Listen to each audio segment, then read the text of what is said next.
It's November. It's cold, and finally we got a little bit of rain around here. I say that finally, like we had enough last year, so it was okay. But the mystery song from last week was that, and by now, shortly before this comes out, there's an acoustic snapshot on it.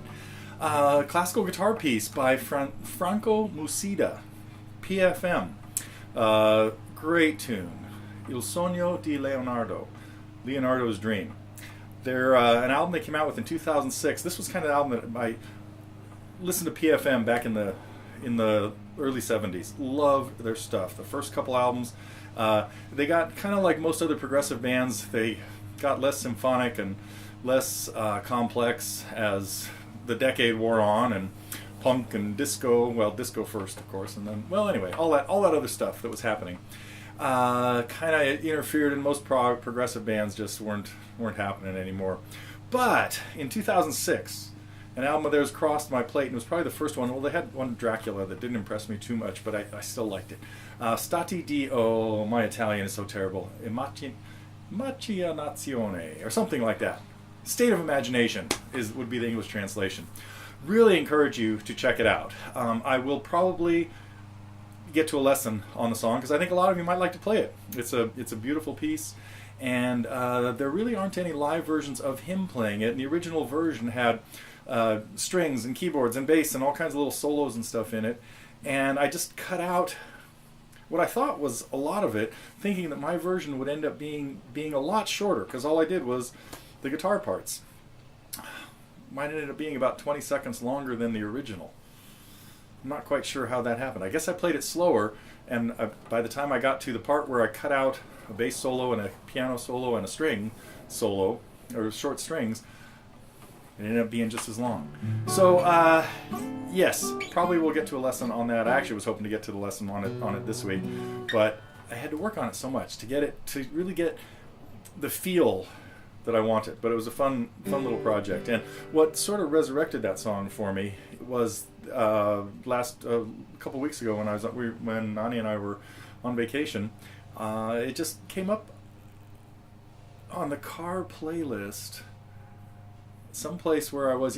I think I was hanging out at the pier for sunrise. Yeah, and it came on, and I just thought, I've heard this song dozens of times, and it always gets stuck in my head. And I thought I should pay more attention to it and see if I could piece together an arrangement of it. So anyhow, that's what I've been doing lately. To answer the question of what are you working on, that's what I was working on. Drop D tuning, by the way, in case I didn't mention it. I think I mentioned it last week when I was playing it there.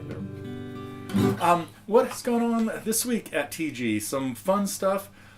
Max is stealing a page from my book, taking a cool rock and roll tune and making it an instrumental finger picking thing.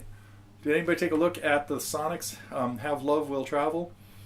I thought, before I watched Max's lesson, I dug up the video and listened to the song, and I thought, he's doing a lesson on this and he's put it down as a level like 7 or 8 or something. It was pretty difficult. I thought, how the heck, this is about as difficult as it.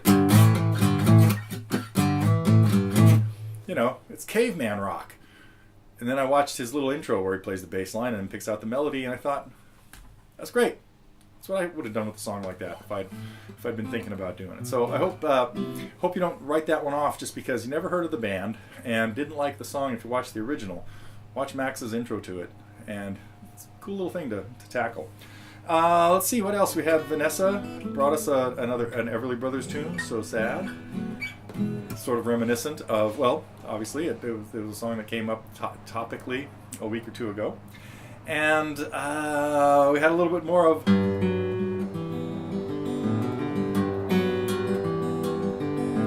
the entire lesson of Fred working on that, all 30 or 35 minutes of it or something like that. We spent a long time. We worked on some other stuff during his lesson that day, but that's what inspired me to finish the lesson on Good Time Charlie. So what else has been going on? John, loved your tunes, man. How'd it go? I can't even play it anymore. Let me try it again.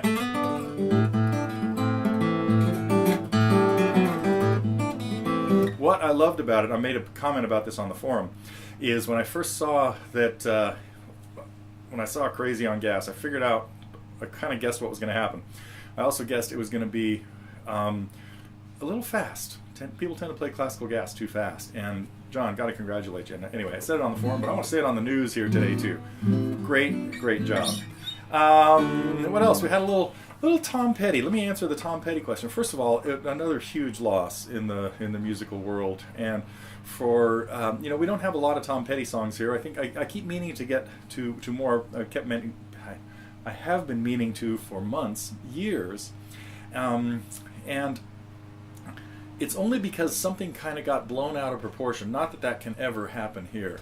And it was, I jokingly, way in the early days, made some disparaging remarks about Tom.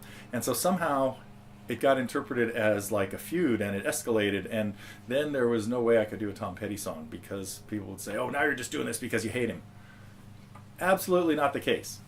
He's just not one of my favorites, but I really liked the songs he added, especially to the Wilburys album. His voice added great stuff to it, and he did have some great tunes. And a great band. Mike Campbell plays some serious guitar stuff. We had a great lesson with Larry yesterday, too, talking about intervals. I gotta see if we have...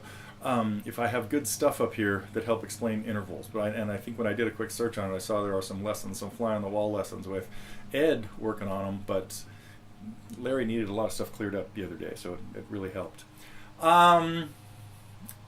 Wait, I had something else I was going to say. No, that was it. I do want to thank the TG Marketing Department, Pete and Mark, for talking about camp a little bit, and talking to a new camper is joining us, Don, and so welcome to IGC. That's kind of cool, and really like those guys expect, the checks in the mail. But it's nice to just nice to hear those kind of responses from everybody. Speaking of Mark, you asked about alternate tunings. I don't have a good book. There was a book many years ago. It might be over there in my pile of stuff that I can't see that far anymore. Where right now? The pile's too big. But Stephen Grossman had a book on alternate tunings, I believe, and on a lot of songs in alternate tunings. I do have a lot of songs here, obviously in open G. All of the slack key songs, or most of the slack key tunes, are in open G. So if you want to mess with some of those, there's ranging from really easy ones, the Molokai Waltz, to much more complicated ones, including the Here Comes the Sun, the slack key Here Comes the Sun, and Hula Blues, and Radio Hula. I think it's probably the most complicated one in open G. So if you want to take a look at those, that would be a good start too. So let's see. I think that's all I wanted to talk about. I should probably play something.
chromatic variation, not a good plan. It was just an experiment.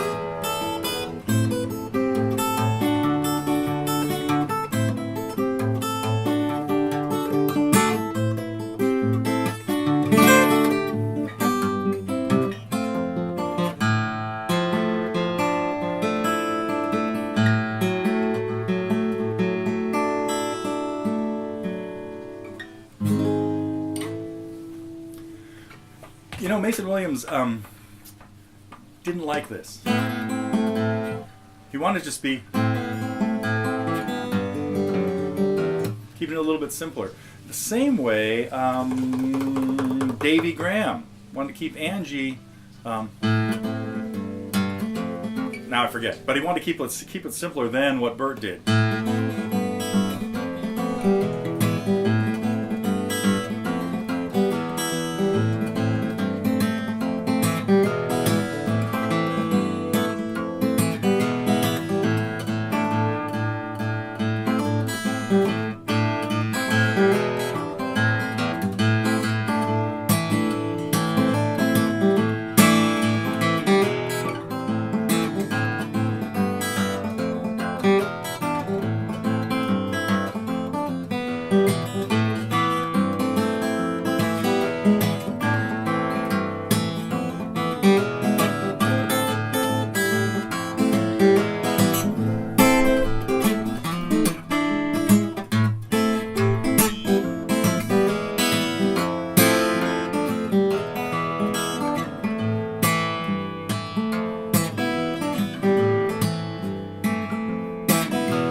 I had a lot of fun playing this week because I changed my strings finally.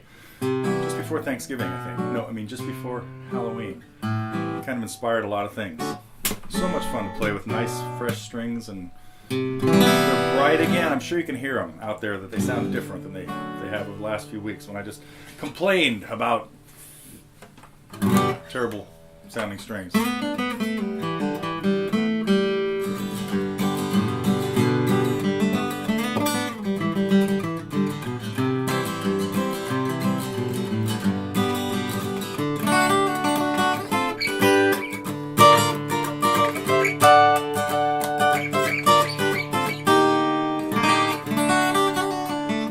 Just the brightness of those notes. Love them. Okay, I gotta get out of here and get on with the day and the weekend. Got a lot of unusual things going on, and I hope everybody has a great weekend, and I will see you next week.